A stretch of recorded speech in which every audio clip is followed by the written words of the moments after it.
지역신문협회 우리 정태영 회장님을 비롯한 협회 소속 대표님들 우선 뵙게 돼서 반갑습니다. 그리고 이거 멀리 영광까지 찾아주셔서 진심으로 감사를 드리겠습니다. 제가 농림축산식품부 장관을 하고 있습니다만은 또 담양 한평 영광장성 국회의원을 겸하고 있어서 오늘 이렇게 제 국회의원 사무소에서 뵙게 됐습니다. 직불금이 현재 농촌 2004년에 도입이 됐는데 농촌의 소득을 지켜나가는 최후 보루로서 역할을 하고 있습니다만은 여러 가지 부작용이 지금 계속 노정이 되고 있습니다. 그래서 그런 측면에서 직불금을 농촌의 공동체를 유지해 나가는데 기여하는 방향으로 바꾸겠다. 이게 정부의 지금 기본적인 방침이고 문재인 대통령 문재인 정부에서 가장 핵심 농정 계획이라고 생각합니다. 과거의 농지개혁 못지않는 정도의 현재 지금 농정 계획이다 이렇게 저희들은 생각을 하고 총력을 다해서 추진해 나가고 있다는 말씀드립니다. 이러한 현안 해결 그리고 근본적인 농촌 대책 이것을 같이 버무려 나가면서 조화롭게 농정을 잘 유지해 나가는 게 이제 농림부 장관으로서 어떤 역할이다 이렇게 말씀드리겠습니다. 이러한 노력들을 잘해서 우리 농촌이 지금보다 조금 더 잘 살고 그리고 또 제 지역구도 좀 더 함께 잘 사는 우리 군수님 계십니다 하는 그런 내일이 되었으면 좋겠습니다. 네. 저는 서울협의회 회장을 맡고 있고요. 서울의 성동구 성동신문 발행 이원주라고 합니다. 네, 먼저 반갑습니다. 장관님 올해 초 구제역 확산 방지에 참 고생 많으셨습니다. 감사합니다. 그런데 예년에 비해 빨리 이게 진정이 됐는데 현재 상황은 어떻습니까? 네, 지난 1월 28일 예. 경기도 안성에서 첫 발생이 되었고 1월 29일 두 번째 발생 안성에서 계속 이루어졌고 예. 그 3일 후인 1월 31일 이제 충주에서 충주까지 도간 이동이 돼서 구제역이 발생을 해가지고 전국으로 확산되는 것이 아니냐 그런 우려를 자아내서 참 걱정을 많이 했습니다. 제가 판단할 때 구제역의 특성상 조금 과한 조치를 취하더라도 초동 조치를 강하게 해야 되겠다 이렇게 생각을 하고 거의 심각 단계에 준하는 조치를 그대로 취했습니다. 말하자면 전국의 모든 가축시장을 3주간 폐쇄를 하고 잠정적으로 또 전국의 모든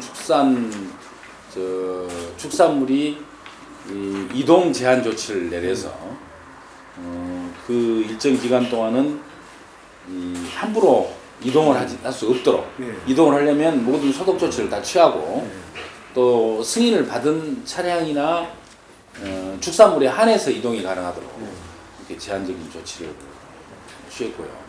거기에 덧붙여서 전국의 이 구제류 그러니까 소와 돼지가 약 1,500만 마리 정도 있습니다. 모든 전국의 구제류에 대해서 예방 백신을 한 번씩 더 마쳤습니다. 지난 2월 23일자로 전국의 모든 가축시장 또에 대해서 전부 개장을 하고 2월 22일 날 개장을 하고 2월 25일 날짜로 전국의 모든 축산물과 축산 차량 이동 제한 조치를 해제를 했습니다. 그래서 지난 1월 28일 안성 구제역은 일단 해결을 했다고 저희들은 판단을 하고 있고요. 네, 저는 전남타임스 편집국장 김양순입니다. 이 직불제가 이게 땅 중심 이 농지를 갖고 있는 이 토지주 중심으로 되다 보니까 실제로 이 땅을 경작해서 농사를 짓고자 하는 농민들에게 이 직불제 의미가 많이 퇴색됐다 이런 의견들이 있는데요. 혹시 저 장관님께서 생각하시는 직불제에 대한 어떤 문제점, 현안 그리고 좀 더 나은 어떤 방향을 갖고 계신다면 좀 그 부분에 대해서 말씀 부탁드리겠습니다. 이 직불금은 우리가 흔히 쌀 직불금이라고 알고 있습니다. 네. 그러니까 다시 말씀드리면 쌀 중심이죠. 그러니까 이제 직불금이 고정직불금이 있고 변동직불금이 있고요. 고정직불금은 농과 밭이 따로 있습니다. 그러니까 이제 노는직불금은 쌀직불금이 맞지만 고정직불금 중에서도 밭직불금은 쌀하고 관계없죠. 그에 이제 친환경직불금, 조건물리직불금 뭐 이런 또 특수직불금이 있고요. 가장 큰 비중을 차지하는 직불금은 변동직불금이었습니다. 그래서 쌀의 목표 가격을 정해주고 그 쌀의 목표 가격하고 산지 가격, 수확기 산지 가격을 비교를 해서 그 격차가 생기면 그 격차의 85% 정도를 농가로 보전을 해주는 그걸 변동직불금이라고 합니다. 그래서 2004년도에 도입이 됐는데 변동직불금 중심으로 직불금이 운영이 되어 왔습니다. 연간 변동직불금이 최고로 많이 나갈 때는 1조 4,900만 원까지 나갈 수 있습니다. 그래서 2016년에 실제로 1조 4,900이 집행이 됐습니다. 그걸 AMS라고 해가지고 변동직불금으로 줄 수 있는 최고 실링입니다. 그래서 이제 WTO에 의해서 쌀 우리가 협약을 할 때 맺었던 AMS 수준입니다. 그래서 이제 가장 큰 비중을 쌀 직불금이 차지하고요. 왜 그러냐면 보통 직불금이 연간 나가는 게 최고로 많이 나갔을 때가 2조 2천억 정도 나갔습니다. 그게 1조 4천억, 1조 5천억 정도를 변동직불금으로 나갔을 때. 작년에는 변동직불금이 한 2천억 정도 나갔습니다. 재작년에는 뭐 최고로 많이 나가지만 작년에는 쌀값이 좀 비교적 안정이 좀 되기 시작했으니까. 금년은 재작년 1년씩 더 땡겨야 되겠네요 이제. 그러니까 작년의 경우는 산지 쌀값이 굉장히 높아가지고 현재로 봐가지고는 현재 수준은 그 목표 가격으로는 직불금이 발생하지 않습니다. 지금 쌀 목표 가격을 현재 지금 국회에서 5년마다 바꾸거든요. 현재 바꿀 시기에서 현재 국회에서 심의 중에 있는데 지금 쌀값을 가지고 목표 가격이 18만 8천 원으로 돼 있기 때문에 현재는 안 생겨요. 19만 3천 원이니까 쌀값이 더 높습니다. 목표 가격보다. 근데 이제 이걸 5년마다 바꾸면서 21만 1천 원 이상으로 바꾸면 변동직불금이 생깁니다. 지금 현재 가격까지거든. 많이는 안 생기고요. 한 1,000억 정도 이내에서 발생하기 위해서 예상을 합니다. 그러니까 이 변동직불금, 쌀 직불금은 쌀값이 높으면 필요가 없습니다. 지금 현재 그렇게 돼 있죠. 근데 어떤 문제가 있냐면 철저하게 쌀 중심이에요. 그래서 쌀은 아까 말씀드렸듯이 지금 자급률이 103%거든요. 남아돌아요. 남아도는데 쌀 생산을 해가지고 많이 생산을 하더라도 쌀값이 떨어지면 다 차익을 보전을 받도록 돼 있다는 제도가. 그러니까 쌀을 남아돌면 적게 심어야죠. 근데 적게 안 심어도 되는 거예요. 비싸니까요. 이게 보전을 해준다면 정부에서. 그러니까 그걸 고스란히 일반 국민들이 세금으로 다 부담을 하는 거죠. 그러니까 이건 합리적인 제도가 아니라고 저희 판단을 합니다. 쌀이 많이 남아돌면 적게 생산을 하고 그래서 쌀값을 높여가지고 자연스럽게 쌀을 생산하는 분들이 쌀값을 통해가지고 소득을 얻어야지 정부가 주는 보조금으로 직불금으로 소득을 올리는 제도는 합리적인 제도라고 보기가 어렵죠. 그래서 직불금을 이번 차제 그러다 보니까 이제 쌀을 많이 심는 사람은 직불금을 많이 받죠. 그래 땅 중심이 돼버린 거예요. 그래서 이것을 사람 중심으로 바꿔줘야 됩니다. 농촌에서 뭐냐면 정부가 주는 직불금은 농사를 많이 짓든 적게 짓든 간에 농사를 짓는 사람한테는 줘야 돼요. 일정한 정도를. 그래가지고 안심하고 농촌에서 정착해서 살 수 있는 정주 상황을 만들어줘야 됩니다. 대농만 많은 수익을 올리는 구조로 만들어갖고는 안 된다는 거죠.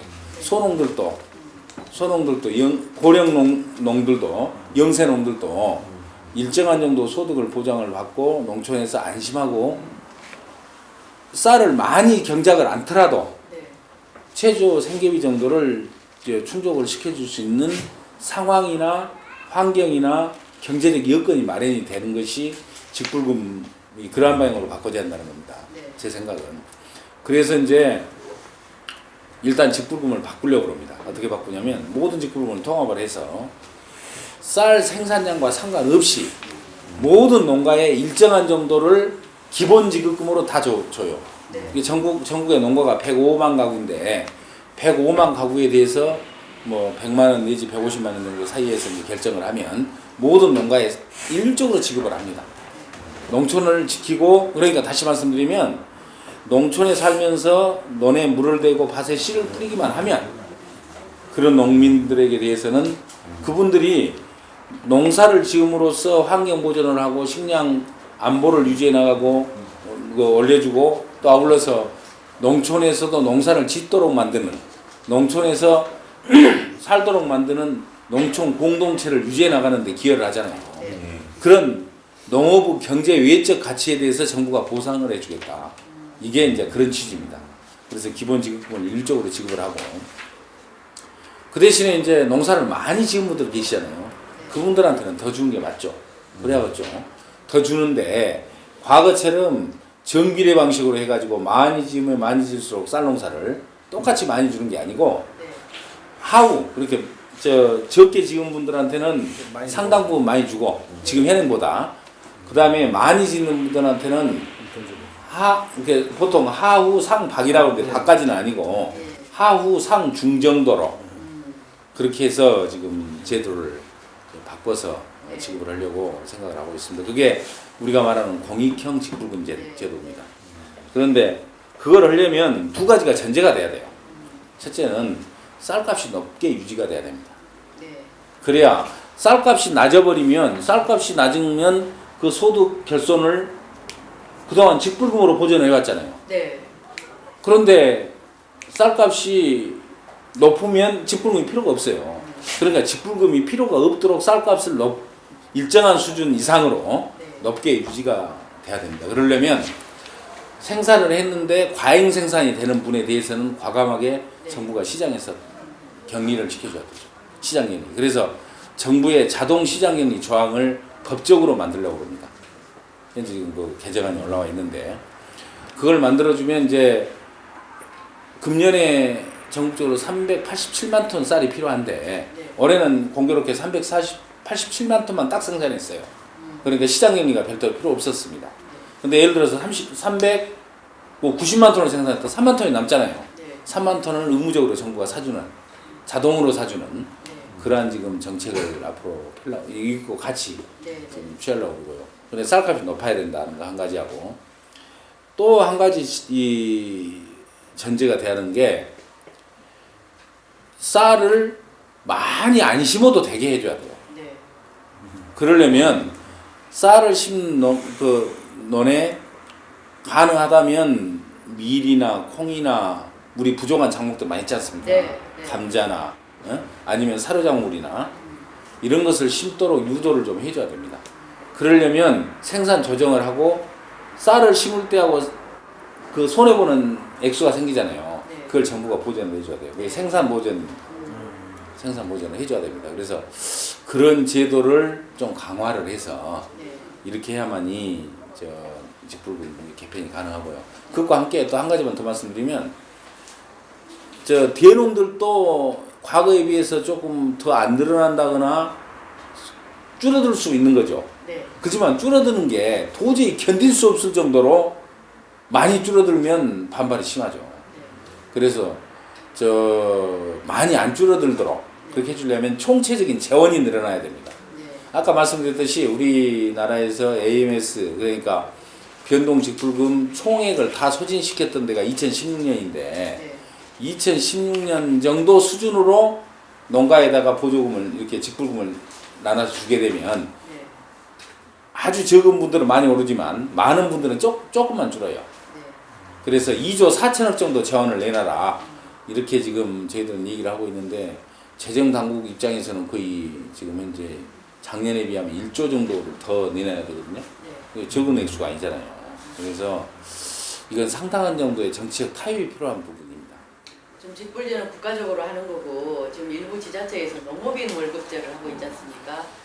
농업인 월급제는 이제 취지가 약간씩 다릅니다만은 어딘가에서는 그냥 일률적으로 얼마씩 나눠주는 데도 있고, 또 어딘가에서는 가을에 추곡 수매를 하잖아요. 추곡 수매는 해야 됩니다, 매년. 아까 시장 격리와 별도로 추곡 수매는 왜 하냐면 불량미, 사회복지에 주는 쌀, 급식 이런 데 필요하기 때문에 매년 매년 쌀을 한 36만 톤 정도를